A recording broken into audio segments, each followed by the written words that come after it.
In this episode of Falmouth in Focus, we look back at the Holidays by the Sea weekend celebration, tour the annual Gardens Aglow event at Heritage Museums and Gardens, and learn about a new Makerspace at East Falmouth Elementary School. All this and much more on this edition of Falmouth in Focus.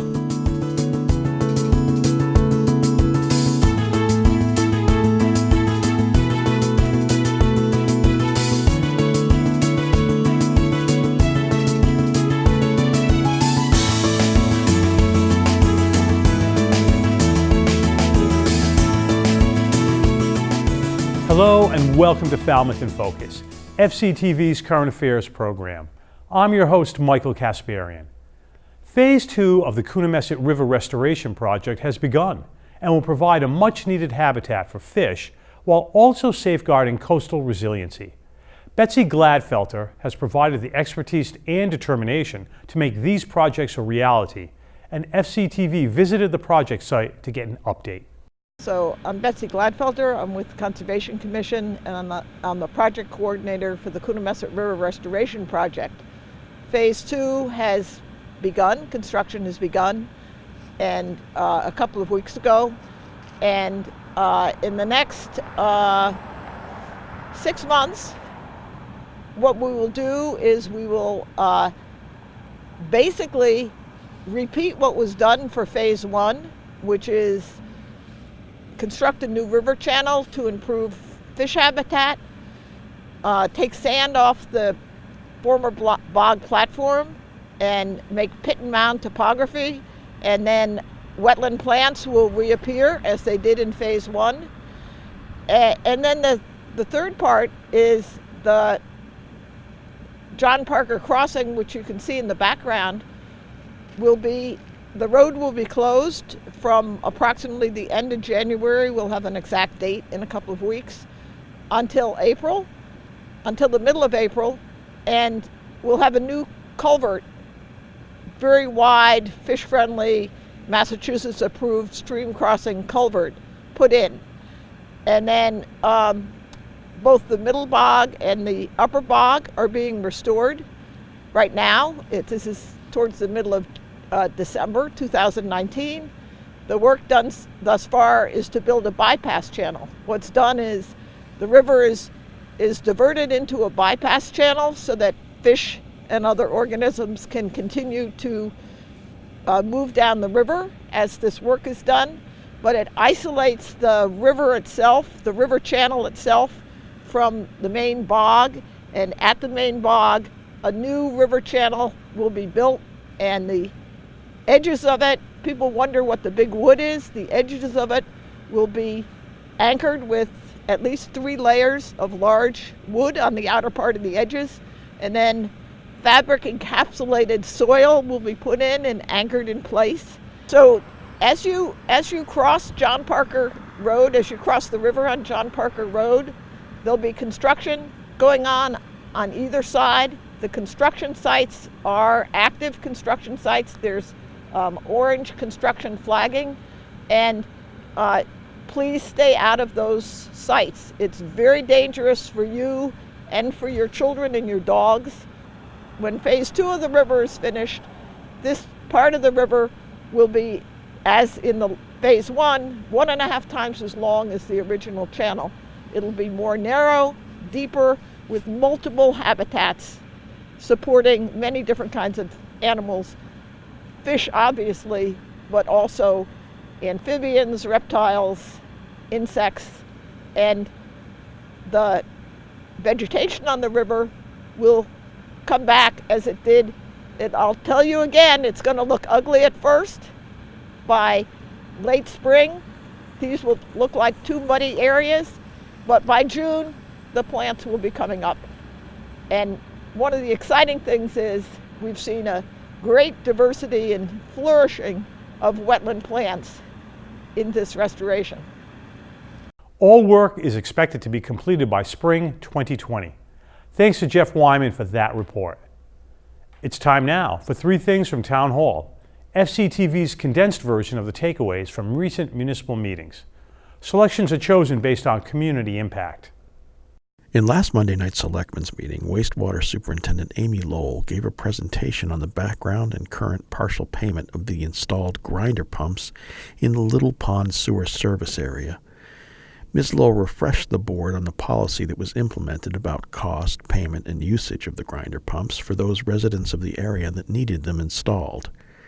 Ms. Lowell also reported that out of 1,350 properties required to connect to the sewer system, only 7 have not to date. So I'm Amy Lowell. I'm the wastewater superintendent, and I'm here to speak tonight about, as you said, grinder pump reimbursement. Brief background, as you know, the Little Pond Sewer, as part of the Little Pond Sewer project, the town's contractor installed sewer pipes in the roads and services from the pipe in the street to the property line. Have all the properties actually hooked up now? There are 7 that are required to connect that have not yet connected, one of which I expect to be connected in the next 2 weeks. But out of 1,350, I think that's great, Yeah. but there are still a few challenges left. We're picking away at this. Thank you. Great. Thank you very much for that report. Appreciate it. The selectmen were given a report from the recently created Edward Marks Building Advisory Committee on Monday night as well. The report laid out the committee's mission to preserve the building as a historic resource. The board was given items in which portrayed why the town and citizens should care about the preservation of this building, such as it being the oldest municipally owned building in Falmouth and its social history.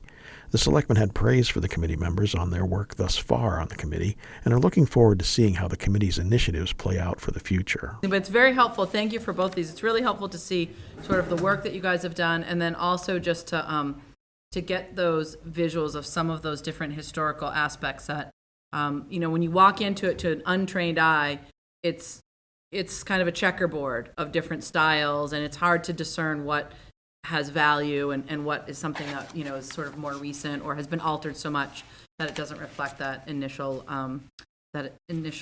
building that it was. So thank you. This is really helpful. And obviously as this process goes forward, we'll see what comes back in terms of that funding to get that study. The board also had on their agenda a number of appointments to make to several committees at this meeting. The selectmen voted several members to the Transportation Management Committee, members to the Steamship Authority Working Group, the Affordable Housing Committee, the Falmouth Cultural Council, and the Human Services Committee. Okay, we have interview, vote, and appoint committee members for the Transportation Management Committee. So we have a number of applicants, and I would like to see us give each applicant 3 minutes. Good evening, folks. Ralph Herbst, Precinct 8, 30-year resident. I look at this as a challenge. My 14 years on the Planning Board and 10 years on the Community Preservation Committee introduced me to a lot of challenges in this town. To see the meetings in their entirety, check out Government Channel 15's program schedule at fctv.org. We're going to take a quick break to check out an adoptable cat from People for Cats. And when we return, we'll look back at the recent Holidays by the Sea celebration. Stay with us. Bella is a pretty calico tabby domestic short-hair female. This petite 1.5-year-old has a shiny white coat accented with large patches of orange and black tabby pattern fur. She's very sweet and affectionate when she does engage with you. Bella came to PFC when her previous owner was ready to abandon her because they could not care for her. She's lived with a small dog but is not comfortable around small children. This adorable little cat would do best in a quiet home where she gets lots of attention and reassurance. For more information, contact People for Cats at 508-540-5654 or peopleforcats.org. Welcome back.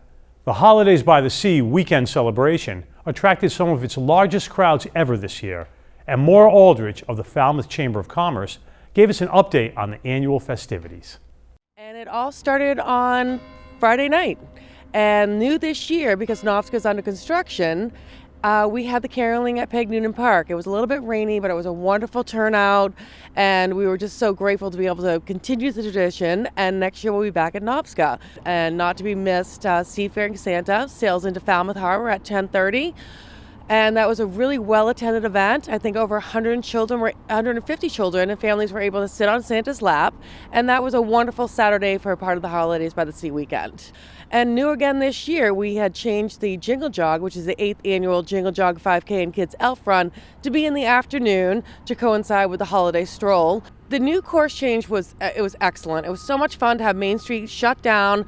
The kids' elf run was absolutely adorable, and we were thrilled that Santa was able to join us for the start of the race. Falmouth Village Association really did an amazing job. All the businesses on Main Street were open. There were stilt walkers this year, the parade characters, the North Pole where Santa was at.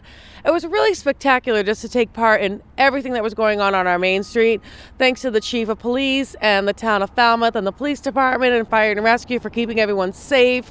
The list goes on for all the wonderful business establishments that really stepped up to the plate and made it a memorable evening. The lighting of the green, there must have been thousands of people here. The stores were open. The night was beautiful.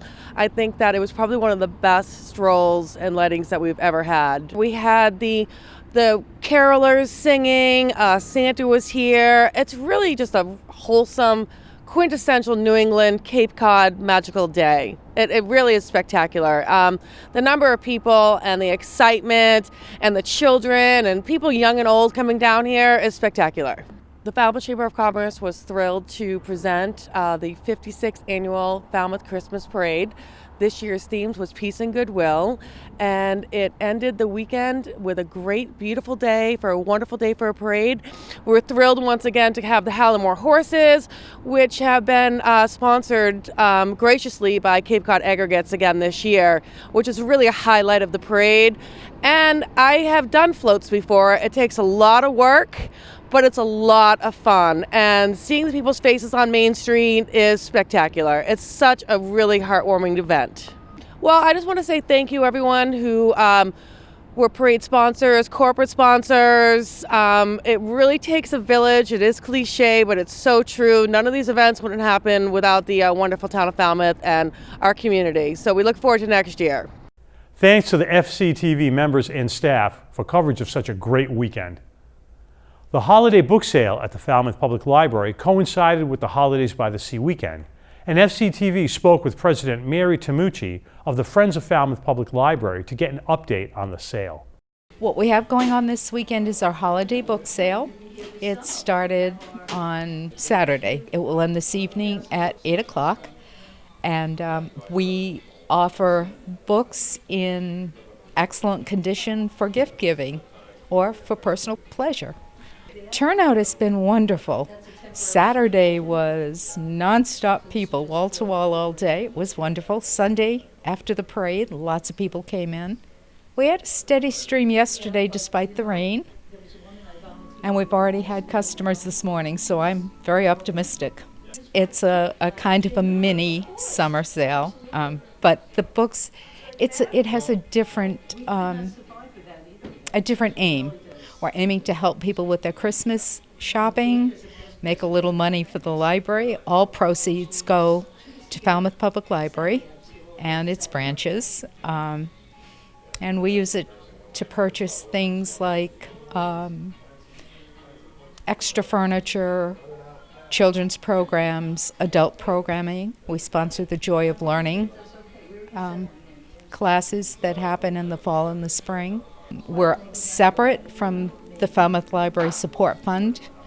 They do capital improvement and things like that the town can't budget or doesn't budget for. We have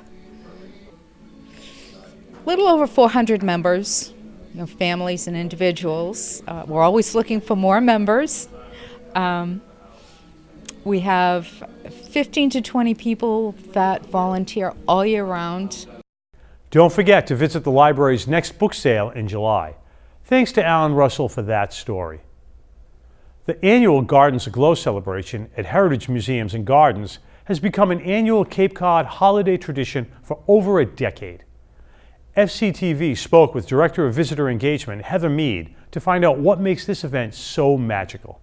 We are happy to have you here tonight at Gardens Aglow, which is an annual event that we produce that is a really fun, festive way to celebrate the holiday season here at Heritage. Well, visitors are definitely in for a treat. We have, oh gosh, acres and acres of beautiful, magical, twinkling lights. That's really the star of the show in our gorgeous winter gardens. Visitors are invited to take a stroll and see all of the gorgeous outdoor light displays. Oh my gosh, if you string our lights end to end, it's more than 13 miles of individual strands of light. So our crew has been working hard since Labor Day to make the gardens as beautiful as they are now for this gorgeous walk through the lights. Well, the good news is while you're taking the outdoor stroll, there are a few wonderful places to warm up, including by our Magnolia Cafe. We have a fire pit area with cozy fire pits and marshmallow toasting, free marshmallow toasting. But you could also stop into our Magnolia Cafe and purchase a s'mores upgrade kit, which is pretty fabulous. And another wonderful place to warm up is we have Cape Cod Donuts is here with a food truck out on one of our parade fields areas. And they're making hot, fresh donuts all night long that are amazing, like hot apple cider donuts and hot cider, cold cider, coffee, anything you need to just get a little warm up. But we also have indoor activities also, everything from visiting with Santa in a 1913 Model T Ford to taking a ride on an antique carousel. A lot to do inside and out. So much to do for little ones, everything from a reindeer scavenger hunt. 9 of Santa's reindeer are hidden throughout the gardens, and folks are welcome to take a look for those and get a prize for completing their hunt. To in our special exhibitions gallery, they have the opportunity to visit Mrs. Claus there, but also we have an incredible train display, a G-gauge model railway, 2 tracks, 3 bridges that are actually all constructed out of natural materials found here on the ground. So picture 8-foot tall bridges, the Cape Cod Canal Railroad Bridge or the Sagamore Bridge, but they're also hands-on train tables for little ones to play at as well. And for littles and those that are young at heart and might remember the Light Bright game from their childhood, we have giant light brights on the walls as well, so people can create works of art with those little pegs that some of us might remember. And that's on the way up to the building where the carousel is. So, of course, in addition to all the special things for the holidays, Heritage's galleries are open as well. So visitors can experience art and artifacts from our permanent collections, as well as about 25 antique and classic automobiles in our auto gallery. The auto gallery is where Santa is. I mentioned in the 1913 Model T Ford, a unique photo op for sure to visit with Santa there. And we also have nightly performances in that building at 7 p.m. All kinds of community groups, from Nutcracker Ballet performances to choral groups every night. The Gardens Aglow displays will continue on Friday, Saturday, and Sunday evenings until December 29th. Thanks to Alan Russell for that story. Holiday time can be a stressful and overwhelming period for many of us, as we put family and work obligations ahead of our personal wellness. FCTV visited with local resident Patty Burke, a health and wellness coach, to learn some strategies to stress less during this hectic time of year. So this time of year can add a lot of stress to us. And what's actually happening is our body is having a reaction, a biological reaction to stress. And what ultimately affects our stress? It can be food, it can be our emotions, it can be alcohol, fatigue, and dehydration. So one situation is, you're at a family party. There could be worries on your mind about relationships that aren't going well, and there could be temptations nearby, lots of alcohol, lots of unhealthy food choices. So we're all faced with these common challenges. So a couple strategies you can keep in mind are keep in mind your own goals, and your own intentions. So go into that party with the intention of, I don't want to lose track of my healthy dieting I've been doing. So you can choose to drink less. Every other drink, have some seltzer water, and then you can enjoy the evening. Choose the veggie platter and try to fill up actually before the party on your own healthy food at home or in your car before you go into the party. So if you're uncomfortable in a conversation or in a relationship, just try to breathe. And our breath is always with us. And oxygen actually regulates our stress response in our body automatically. Within a minute or two, we can regulate our heart rate just by taking oxygen in. So a couple of deep breaths can really help you in that situation and calm your heart rate and put a smile on your face. You can also take a break and go to the restroom if you're feeling anxious about that conversation. Just take a break. Separate yourself from that external situation. Fitness and movement is really important, not just during the holidays, but year-round. It's important for our body to reduce our stress response and increase adrenaline and serotonin, our happy hormones. So I advise at a minimum 20 minutes of increased heart rate. Try for once a day, and this will help to get your body in that routine of decreasing your cortisol and your stress levels. Sabotage is a big one. We want to avoid sabotage. So that can come in two forms.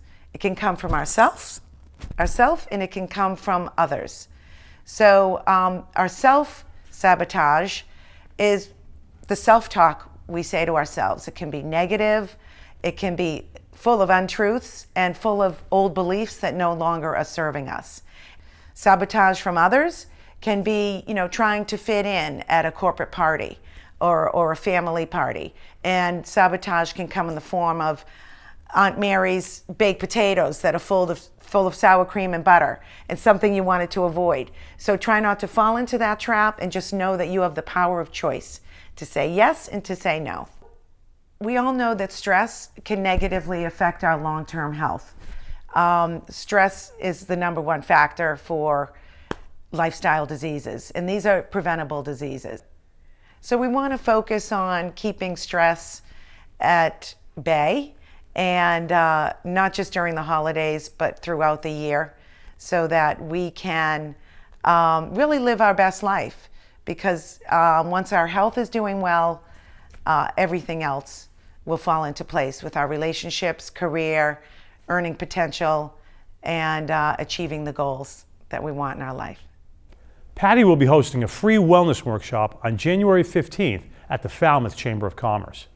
To learn more, visit falmouthchamber.com. Thanks to Andrew Richards for that important information. We'll be back after a quick break to check in at a unique program at East Falmouth Elementary School. Stay with us.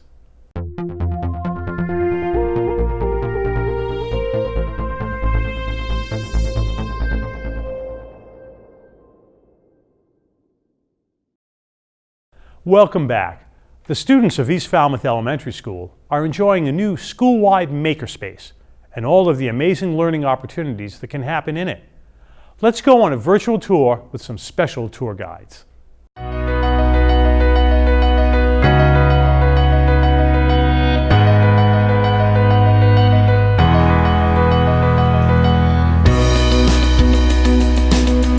Hi, welcome to East Falmouth Elementary School. Would you like to visit our new wide Makerspace? Great, come with us.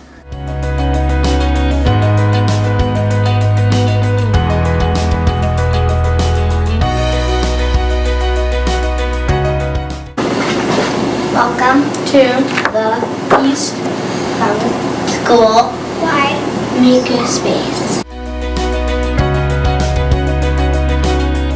What is a makerspace? A makerspace is a space where us, the students, can visit with our teachers to build, to explore, build, create, and imagine with our hands and brains. What was your inspiration to make the school-wide makerspace? Well, Harry, I think the thing that makes me the happiest is when I see students smiling. And when do students smile? When they are engaged in creativity, they're building, they're thinking, they're curious about something, so they're learning. And so when I think about, well, what would that be? And that would be a makerspace where students can come and design things that they think about, or create something that has a vision in their mind. And so whether you're using boxes or clay or Legos, or if you're creating a story book character and you're using the green screen like we are now, or you're drawing or writing, that's when I think kids are the happiest, and that's what I want to see, our kids happy. Thank you. What do we need to remember when we come to the Makerspace with our classes? We need to ask if we need help, try again if it doesn't work, share our ideas and materials, use inside voices, respect others when they are working, be creative, clean up when finished, be safe, work together, and have fun.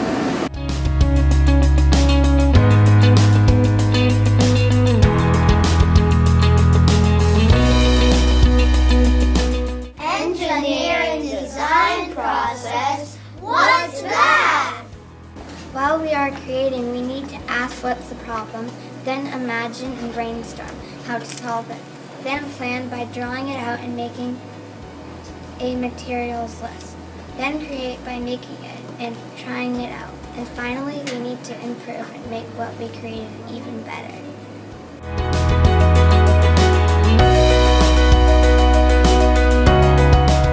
One amazing technology area of our Makerspace is our green screen. Using the green screen, we can travel anywhere in the universe. Look where we are right now!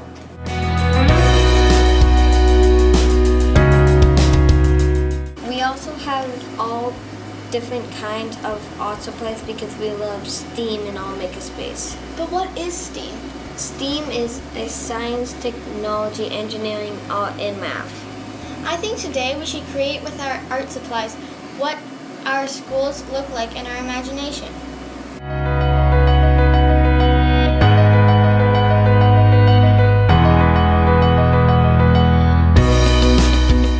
There are so many things in the Makerspace we can use to engineer with. I think today we should figure out a way to build what we've been imagining what our schools look like.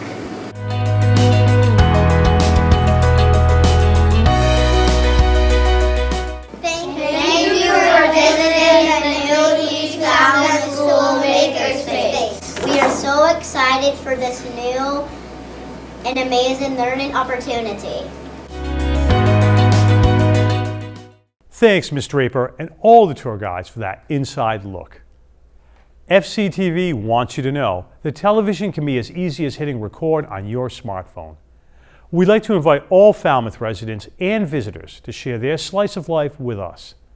Email us your photos and videos or upload them to Facebook, Twitter, or Instagram using the hashtag MyFalmouth or Falmouth in Focus to be featured on the show.